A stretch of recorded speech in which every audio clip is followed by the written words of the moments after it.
Students, बच्चों कल हमने एक पार्ट स्टार्ट किया था, पार्ट 8 वचन हमने शुरू किया था। इस पार्ट में हमने एक छोटी सी कविता मैंने आपको बताई थी और उसमें से हमने एक और अनेक शब्द को अलग किया था। उसके बाद हमने क्या पढ़ा, हमने वचन यानी क्या होता है, वचन किसे कहते हैं, इसके लिए हमने वचन की परिभाषा लिखी। क्या पढ़ा था हमने वचन में, जिन शब्दों से एक या अनेक मतलब एक या एक से ज्यादा संख्या होने का बोध होता है उसे हम वचन कहते हैं। क्या पढ़ा था हमने, जिन शब्दों से संख्या संज्ञा मतलब संज्ञा जो होती है उसके एक या अनेक संख्या होने का बोध होता है उसे हम वचन कहते हैं। ये हमने परिभाषा पढ़ी थी और मैंने ये परिभाषा आपको याद भी करने के लिए कहा था, तो उम्मीद है आपने इसे लर्न भी किया है। अब हम आज के वीडियो में पढ़ेंगे कि जो वचन होता है इसके कितने भेद होते हैं। जैसे हमने संज्ञा के भेद पढ़े ना हमने, उसी तरह हम वचन के भी भेद पढ़ेंगे। वचन के कितने भेद होते हैं, तो अब हम देखेंगे वचन के कितने भेद होते हैं। तो आज के वीडियो में हम पढ़ेंगे वचन के भेद।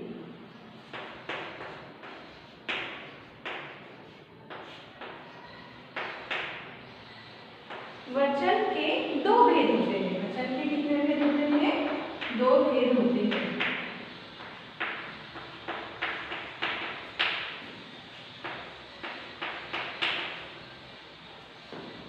दो भेद होते हैं, कौन से देखते हैं, यहाँ हमने लिखा वचन। अब इस वचन के दो भेद कौन से हैं,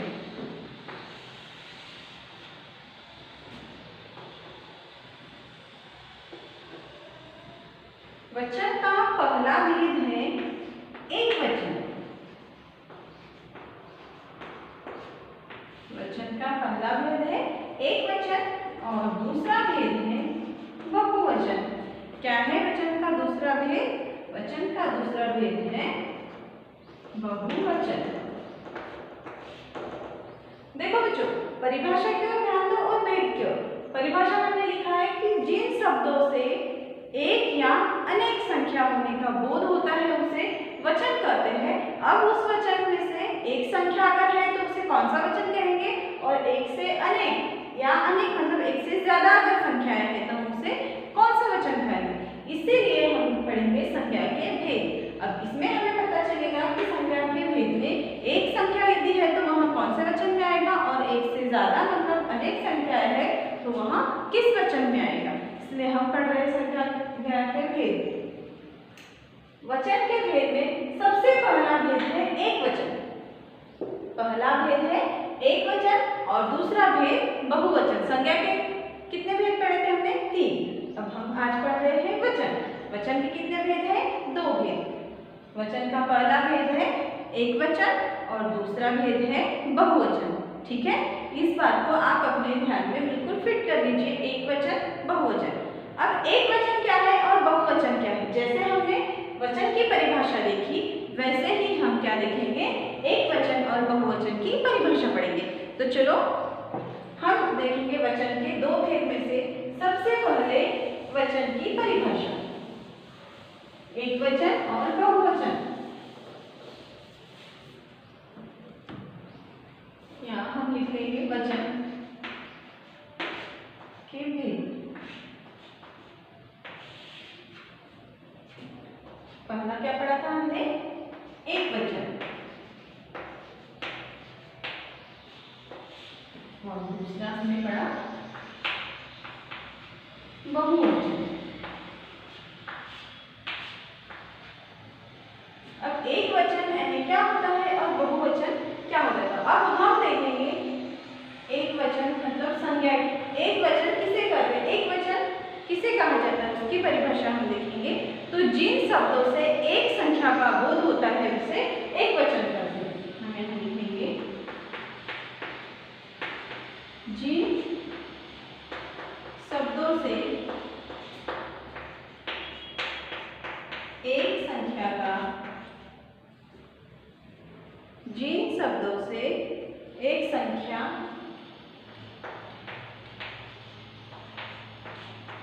का बोध होता है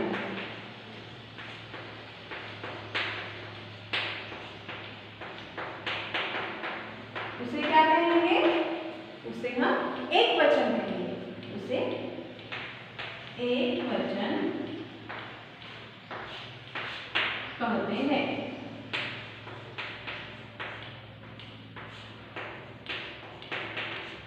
किसे एक वचन कहते हैं? ऐसी संख्या है जिससे एक होने का बोध होता है, ऐसे शब्द जिससे संख्या के एक होने का बोध होता है उसे हम एक वचन कहते हैं।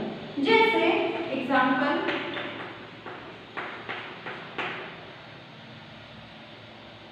जैसे देखो किताब,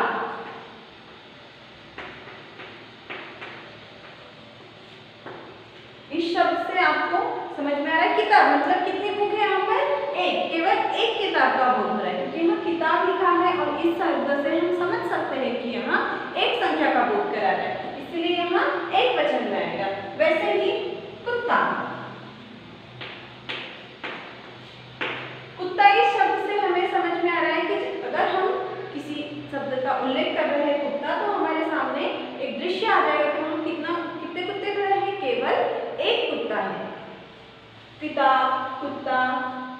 वैसे पंखा, हमने इसके पहले कविता जो पढ़ी थी उसमें हमने पंखा पढ़ा था ना, पंखा, पंखा मतलब एक फैन, एक संख्या का।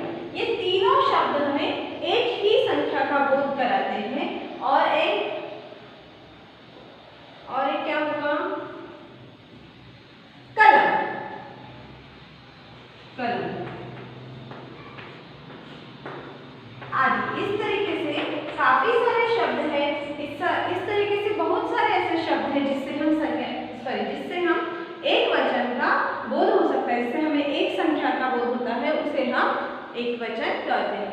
जिन शब्दों से एक संख्या होने का बोध होता है उसे एक वचन कहते हैं।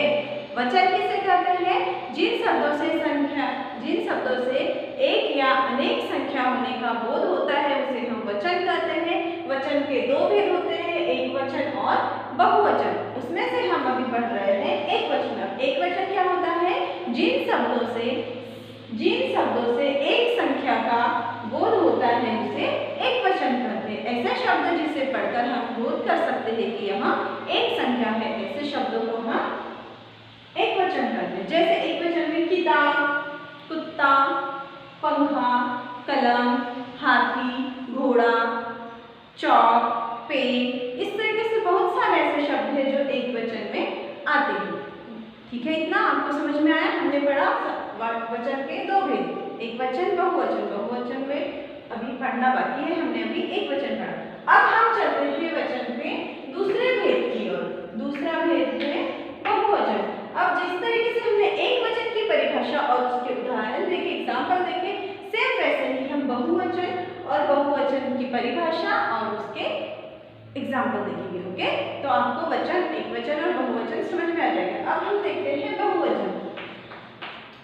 इसके बिल्कुल अपोजिट परिभाषा, जैसे जिन शब्दों से एक संख्या होने का बोध है, तो हम यहाँ लिखेंगे जिन शब्दों से अनेक संख्या होने का बोध होता है। जिन शब्द से एक से अधिक संख्या होने का बोध होता है उसे हम बहुवचन कहते हैं। लिखेंगे यहाँ हम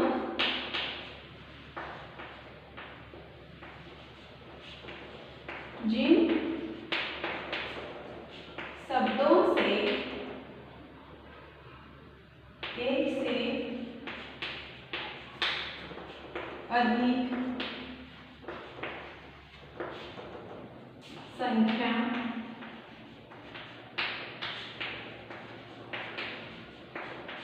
होने का बोध होता है उसे क्या कहते हैं?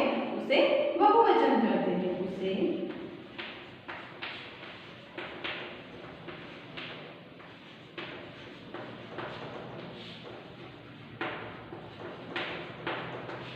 बिल्कुल एक वचन के अपोजिट यहाँ परिभाषा है। जैसे एक वचन, जिन शब्दों, बहुवचन देख रहे हैं हम, जिन शब्दों से एक से अधिक संख्या होने का बोध होता है उन्हें हम बहुवचन कहते हैं। तो बहु यानी ज्यादा, बहु यानी ज्यादा, एक से ज्यादा। तो इसी शब्द में इस परिभाषा छुपी हुई है। जिन शब्दों से एक से अधिक संख्या होने का बोध होता है उसे हम बहुवचन कहते हैं। बहु यानी ज्यादा, एक से ज्यादा। तो यहाँ हमने देखा ऐसे शब्द देखे थे जिनसे केवल एक संख्या होने का बोध होता है, वो एक वचन कहलाते हैं। अब सेम वही शब्दों को हम बहुवचन में कैसे परिवर्तित होते हैं और उसे हम बहुवचन कैसे करते हैं यहाँ देखेंगे।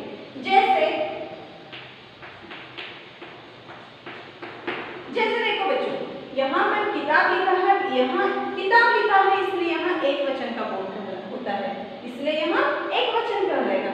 लेकिन अगर हम इसे किताब की जगह किताबें करें, किताबें देखते हैं, यही सेम शब्द हम लिखेंगे किताबें। किताब लिखा है वैसे, इसमें हम लिखेंगे किताबें।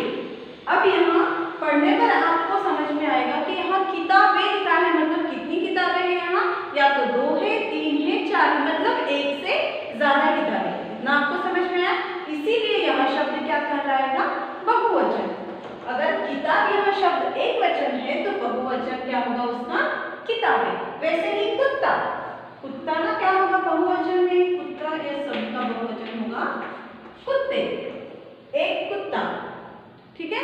अब यहाँ कुत्ते लिखा है, मतलब यहाँ एक से ज्यादा कुत्ते हैं, या 2, 3, 4, 5 कितने भी हो सकते हैं, मतलब एक से ज्यादा है, इसीलिए यहाँ बहुवचन कहलाएगा। वैसे और एक शब्द है पंखा, फिर यहाँ हम लिखेंगे इसका पंखे, यहाँ भी बहुवचन कहलाएगा, एक से ज्यादा फैल है वहां पर, इसलिए वहां बहुवचन कहलाएगा। वैसे ही कलम, कलम का होगा कलमे।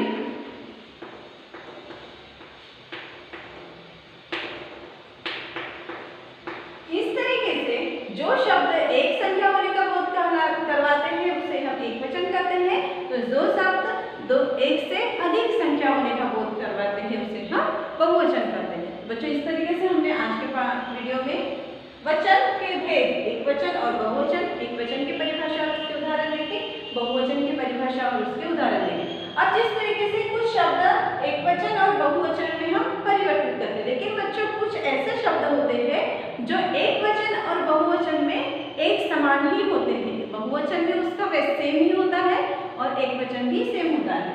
अब और देखिए, कुछ ऐसे शब्द होते हैं जिसे हम एक वचन से बहुवचन में अगर परिवर्तित कर रहे हैं और एक वचन में अगर उस शब्द में बड़ी की मात्रा है, ध्यान दीजिए, ऐसे भी कुछ शब्द होते हैं जिन्हें अगर हम एक वचन से बहुवचन में परिवर्तित कर रहे हैं, अगर एक वचन में उस शब्द में अंत में बड़ी ई की मात्रा है तो वहाँ बहुवचन बनते समय बड़ी ई की मात्रा छोटी ई की मात्रा में परिवर्तित हो जाती है। कैसे?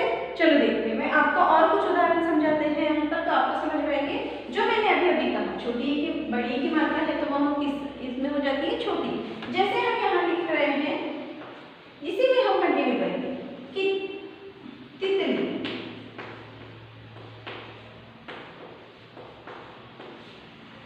तितली, तितली यानी बटरफ्लाई, आप जानते हैं ना। तो तितली यहाँ शब्द लिखकर आपको समझ में आया कि यहाँ एक ही तितली है, तितली एक है।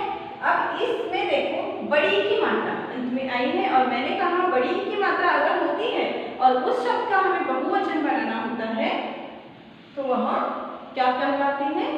छोटी की मात्रा बन जाती है और अंत में या लगाया जाता है। छोटी की मात्रा कर उसके बाद में या लगाया जाता है। जैसे तितली है तो इसकी ई की मात्रा हम छोटी की मात्रा करेंगे और अंत में या लगाएंगे तो क्या हो जाएगा?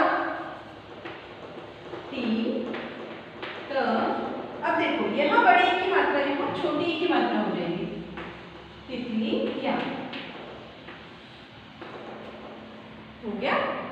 इस तरीके से और भी कुछ शब्द हैं जिसका हम बड़ी की मात्रा अगर हो और तो उसे बहुवचन करते समय वह बड़ी की मात्रा छोटी की मात्रा में परिवर्तित हो जाती है और उसके बाद में या लगाकर उसका बहुवचन किया जाता है। यह एक उदाहरण दिया। इस तरीके से और भी कुछ शब्द हैं जिसका आप क्या कर सकते हैं? बहुवचन बना सकते हैं। जैसे उंगली, उंगली, उंगलियां, यहाँ हम लिख रहे हैं उंगली तो उसका बहुवचन क्या होगा? उंगलियां। जैसे यहाँ हमने लिखा उंगली, इसको हम छोटी की मात्रा में करेंगे उंगली और अंत में क्या लगाएंगे? या।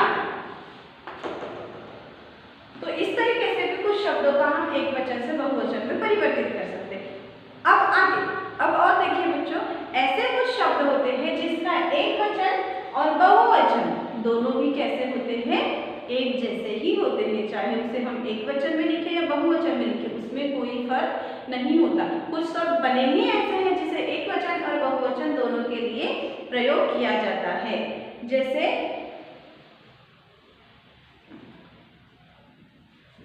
अब देखो, कुछ शब्द ऐसे होते हैं जिसका एक वचन और बहुवचन दोनों सेम होता है। जैसे देखो आदमी, अब अगर यहाँ एक आदमी खड़ा है, हमने यहाँ लिखा आदमी, तो क्या उसका आदमी यहाँ होगा क्या? नहीं। आदमी, प्राण, प्राण यानी हमारे जो सांस है, आंसू, हमारे आंसू, आंसू यहाँ भी शब्द है जो एक वचन और बहुवचन में एक जैसे ही प्रयोग किया जाता है। आंसू एक वचन में भी सेम होता है, उसे बहुवचन में भी आंसू ही लिखते हैं। आंसू पढ़ा नहीं है आपने कभी कि मेरी आंसू निकल रही है और आपकी आंसुएं निकल रही है, ऐसा हमने पढ़ा है नहीं। चाहे वो एक व्यक्ति के लिए हो या वो एक से ज्यादा व्यक्ति के लिए, अगर हम उसका उच्चारण कर रहे हैं फिर भी उसका शब्द हम आंसू ही लिखेंगे। इस तरीके से ऐसे शब्द हैं जो एक वचन और बहुवचन में एक जैसे ही होते हैं। ऐसे काफी सारे शब्द हैं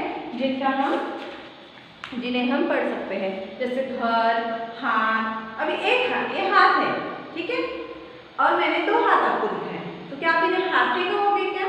नहीं, हाथ हाथ, एक हाथ दो हाथ हम ऐसे बोल सकते हैं। लेकिन जब, हाँ, कब इसमें परिवर्तन होगा? जब हम इन शब्दों से, इन क्रिया शब्दों, इन शब्दों से अगर कोई वाक्य बना रहे हैं, ऐसे में वह जो वाक्य बना रहे हैं उसकी क्रिया बदल जाती है। ठीक है, तो अभी हमने इतना पढ़ा। आज के वीडियो में हमने पढ़ा वचन के दो भेद, एक वचन, बहुवचन।